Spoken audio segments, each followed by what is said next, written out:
प्यारे विद्यार्थियों नमस्कार। आप सभी को राम राम। आज का हमारा टॉपिक है हिंदी साहित्य में रीतिकाल। भक्तिकाल और आदिकाल का हमने अध्ययन कर लिया है और रीतिकाल में तो यूजीसी नेट हिंदी के पाठ्यक्रम में शामिल है। रीतिकाल के समस्त पक्षों का अध्ययन करेंगे। उत्पत्ति, नामकरण, प्रवर्तक, परिस्थितियां और काव्य विशेषताओं का विस्तार से विश्लेषण प्रस्तुत करेंगे हम आज। पहले देखते हैं इसकी समय सीमा। आचार्य शुक्ल ने हिंदी साहित्य के उत्तर मध्य काल को रीतिकाल की संज्ञा दी। इसकी समय सीमा संवत 1700 से 1900 यानी कि 1643 से 1843 तक मानी गई है। आपको पता है संवत में से 57 वर्ष घटाने पर ईस्वी सन आता है। अगला प्रश्न है रीति शब्द का अर्थ क्या है। संस्कृत काव्य शास्त्र में वामन ने रीति को विशिष्ट पद रचना कहा है। हिंदी साहित्य में इसका प्रयोग एक विशेष प्रकार की चमत्कारिक रचना पद्धति या काव्य शास्त्र के नियमों लक्षण ग्रंथों के आधार पर काव्य सृजन के लिए हुआ है। इसका नामकरण पर विवाद विद्वानों का। विभिन्न विद्वानों ने इस काल की प्रवृत्तियों के आधार पर इसे अलग अलग नाम दिए हैं। मिश्र बंधुओं ने इसे अलंकृत काल का नाम दिया है। रामचंद्र शुक्ल ने रीति काल, आचार्य विश्वनाथ प्रसाद मिश्र ने श्रृंगार काल। तर्क दिया कि रीति कहने से मुक्त कवियों की उपेक्षा होती है।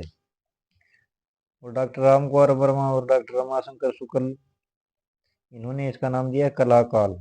ये परीक्षा में कई बार पूछे जा चुके हैं कि अलंकृत का नाम किसने दिया, कला का नाम किसने दिया, तो आपको ध्यानपूर्वक पढ़ने हैं।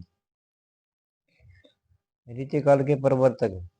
रीतिकाल के प्रवर्तक को लेकर विद्वानों में दो मुख्य मत हैं। आचार्य केशवदास, डॉक्टर नगेंद्र और श्याम सुंदर दास इन्हें प्रवर्तक मानते हैं, केशवदास को, क्योंकि इन्होंने सर्वप्रथम संस्कृत पद्धति पर लक्षण ग्रंथ लिखे, आचार्य केशवदास ने। लेकिन रामचंद्र शुक्ल इन्हें नहीं मानते, वो राम चिंतामणि त्रिपाठी को मानते हैं शुक्ल जी। क्योंकि केशव के बाद रीति ग्रंथ में परंपरा अखंड रूप से चिंतामणि से शुरू हुई है। युगीन परिस्थितियां कैसी थी। साहित्य समाज का दर्पण होता है, अतः तत्कालीन परिस्थितियां जानना अनिवार्य है। उस समय की परिस्थितियां देखते हैं। राजनीतिक परिस्थिति कैसी थी। ये मुगलों के वैभव के चरमोत्कर्ष और फिर पतन का काल था। शाहजहां से औरंगजेब और बाद में अंग्रेजों का आगमन। शासन विलासिता और आत्म प्रशंसा में डूबा था। सामाजिक स्थिति कैसी थी। समाज सामंतशाही दोषों से ग्रस्त था। केवल नारी को भोग्य के रूप में देखा गया। बाल विवाह और भव विवाह जैसी कुप्रथाएं प्रचलित थी।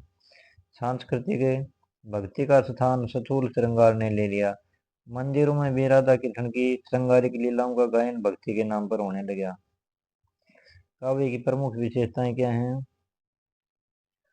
रीति काव्य अपने कलात्मकता के लिए प्रसिद्ध है, जिसकी मुख्य विशेषताएं निम्नलिखित हैं। लौकिक श्रृंगारिकता, श्रृंगार रस की प्रधानता रही। कवियों ने नायक नायिका के नक्शिक वर्णन का और मार्शल सौंदर्य पर बल दिया।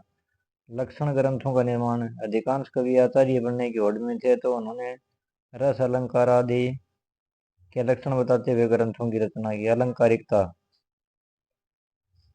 कविता को सजाने के लिए अलंकारों का प्रचुर प्रयोग हुआ। केशव ने तो यहाँ तक कहा कि भूषण बिनो ने विराजई कविता बनीता मीत। ब्रज भाषा का प्रयोग, ये ब्रज भाषा के लिए सवर्ण युग था ये काल।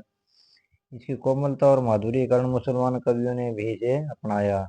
मुक्तक शैली, प्रबंध काव्य के स्थान पर मुक्तक, दोहा, सवैया कविता की प्रधानता रही, क्योंकि दरबारी मनोरंजन के लिए था। कोई एक दो दरबार में कह दिया, राजा प्रसन्न हो गया तो उसे मोहर शर्फी मिल गई।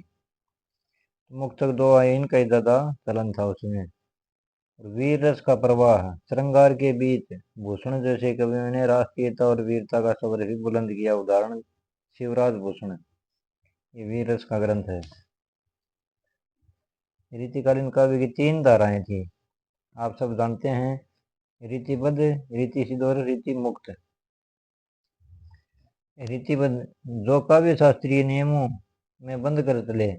लक्षण ग्रंथों में उदाहरण केशव, चिंतामणि, देव, मतीराम। ये रीति सिद्ध, जिन्होंने लक्षण ग्रंथ तो नहीं लिखे पर उनकी रचनाओं में रीति का पूर्ण ज्ञान झलकता। उदाहरण बिहारी, बिहारी सतसई।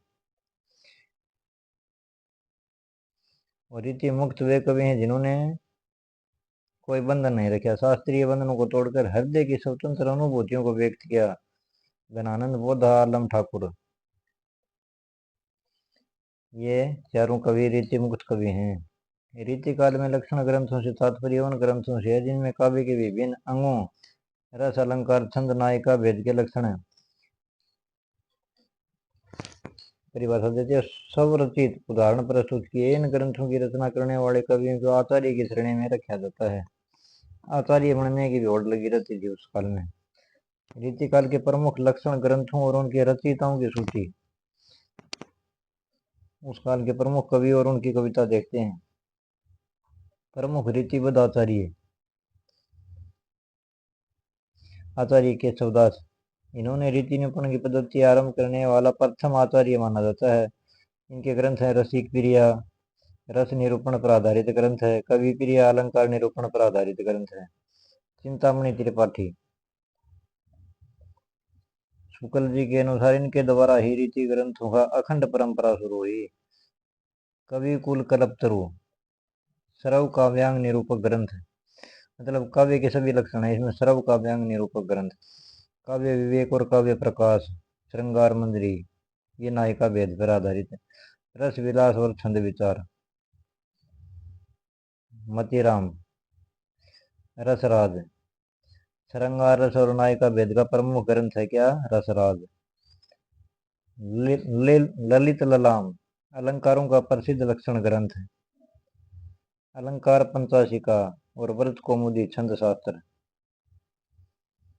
आचार्य देव के ग्रंथ हैं भाव विलास, नीति रूपण और भावों की व्याख्या, शब्द रसायन या काव्य रसायन, काव्य के विभिन्न अंगों का वर्णन, जाति विलास और रस विलास।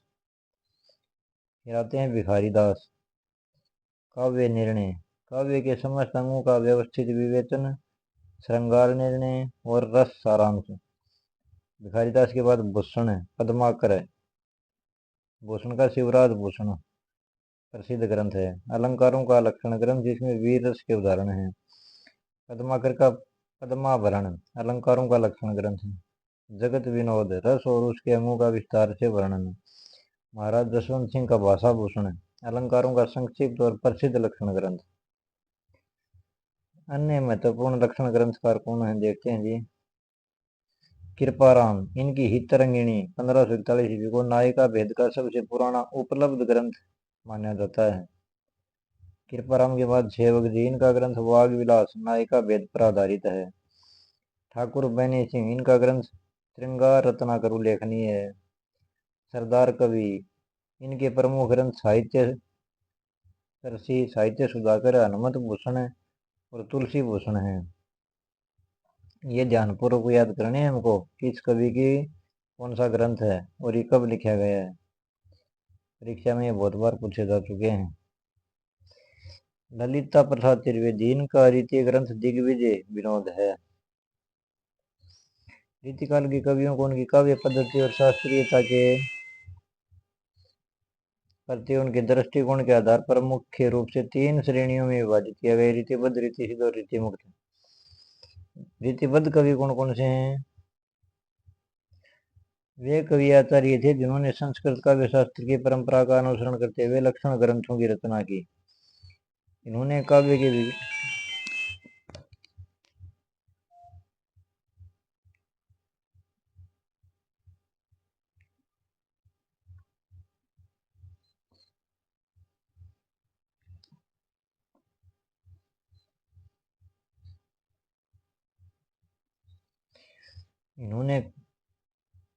इन्होंने काव्य के विभिन्न अंगों जैसे रस, अलंकार, नायिका भेद के लक्षण दिए और उनके उदाहरण के रूप में स्वरचित कविताएं लिखी।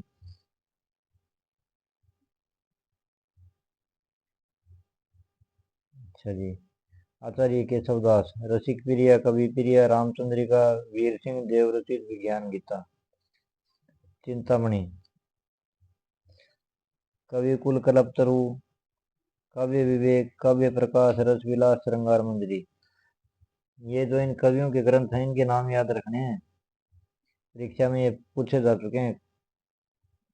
मतीराम का है रसराज, ललित ललाम, अलंकार पंचाशिका, मतीराम सत्सई और व्रत कौमुदी। आचार्य देव के हैं भाव विलास, अष्टयाम, भवानी विलास, रस विलास और प्रेम तरंग। शब्द रसायन, काव्य रसायन, जाति विलास। भूषण, वीर रस के कवि शिवराज भूषण, शिवा बावनी, छत्रसाल दशक। इसके बाद आते हैं पद्माकर। पद्माकर का है जगत विनोद, पद्माभरण, प्रबोध पचासा, गंगा लहरी, मत बहादुर, वीरदावली। इसके बाद है भिखारीदास, काव्य निर्णय, श्रृंगार निर्णय, रस सारांश, नाम कोश, ये इनके ग्रंथ हैं। महाराज जसवंत सिंह, भाषा भूषण, प्रबोध चंद्रोदय और आनंद विलास। अब देखते हैं जी रीति सिद्ध कवि और उनके ग्रंथ। इन कवियों ने लक्षण ग्रंथों की रचना तो नहीं की, लेकिन उन्हें रीति काव्य शास्त्रीय नियमों का पूर्ण ज्ञान था। इनकी रचनाओं में रीति के नियम स्वतः ही सिद्ध या समाहित दिखाई देते हैं। प्रमुख कवि और रचना बिहारी। रीति सिद्ध कवियों में बिहारी ही हैं। ये ब्रज भाषा में रचित 700 से अधिक दोहों का संग्रह है बिहारी सतसई। रीति मुक्त कवि। रीति मुक्त काव्य धारा हृदय की स्वतंत्र पुकार है। इसके कवि देखते हैं कौन कौन है। ठाकुर आलम, बोधा, घनानंद, ये इन्हें स्वच्छंद काव्य धारा के कवि भी कहा जाता है। इन कवि ने शास्त्रीय बंधन और दरबारी परंपराओं को तोड़कर हृदय की स्वतंत्र अनुभूतियों और सच्चे प्रेम की पीर को व्यक्त किया। जो हृदय से भावना निकली वही व्यक्त कर दी। इन्होंने कोई बंधन नहीं रखा।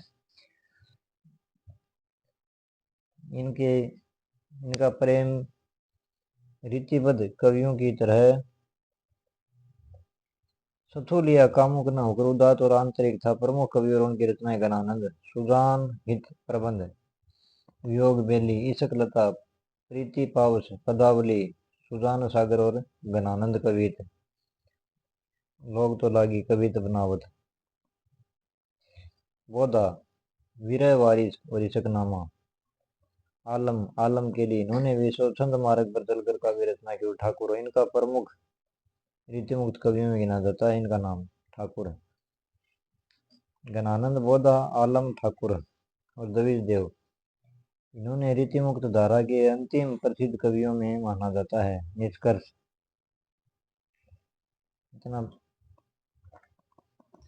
इन्हें रीतिमुक्त धारा के अंतिम प्रसिद्ध कवि माना जाता है। निष्कर्ष है, जहाँ रीतिबद्ध कवि पांडित्य प्रदर्शन और लक्षण निरूपण में लगे थे, आचार्य बनने के चक्कर में लगे थे, वहीं रीति सिद्ध कवि बिहारी ने उन नियमों का सुंदर प्रयोग किया और रीति मुक्त कवियों ने इन सभी बंधनों से ऊपर उठकर सहज मानवीय संवेदनाओं को वाणी दी।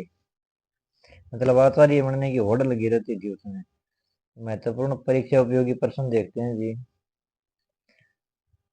आचार्य शुक्ल ने रीतिकाल का प्रवर्तक किसे माना है? चिंतामणि को माना है। हम पढ़ के आए हैं अभी। रीतिकाल को श्रृंगार काल नाम किसने दिया? मिश्र बंधुओं ने, डॉक्टर नगेंद्र ने, आचार्य विश्वनाथ प्रसाद मिश्र ने, रामकुमार वर्मा ने। आचार्य विश्वनाथ प्रसाद मिश्र ने। लोग हैं लागी कवित बनावत, मोहि तो मेरे कवित बनावत घनानंद। ये तो प्रसिद्ध पंक्ति है घनानंद की। निम्नलिखित में से कौन सा रीति सिद्ध काव्य धारा के अंतर्गत आता है? बिहारी। रीतिकाल की प्रमुख साहित्यिक भाषा कौन सी थी? ब्रज भाषा।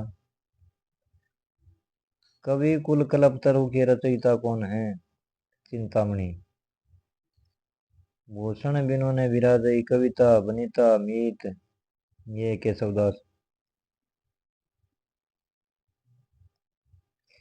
रीतिकाल में वीर रस की कविता करने वाले प्रसिद्ध कवि हैं भूषण। रीतिमुक्त काव्य धारा की मुख्य विशेषता क्या है? लक्षण ग्रंथों का निर्माण, स्वच्छंद उदात्त प्रेम का चित्रण, आश्रयदाताओं की प्रशंसा और केवल अलंकारिता। केवल अलंकारिता तो बनी वही स्वच्छंद उदात्त प्रेम का चित्रण। रीति मुक्त काव्य धारा की है, मतलब स्वच्छंद एवं उदात्त प्रेम का चित्रण। बिहारी सतसई में मुख्य रूप से कौन सा रस प्रधान है? वीर, करुण, श्रृंगार, शांत। श्रृंगार रस।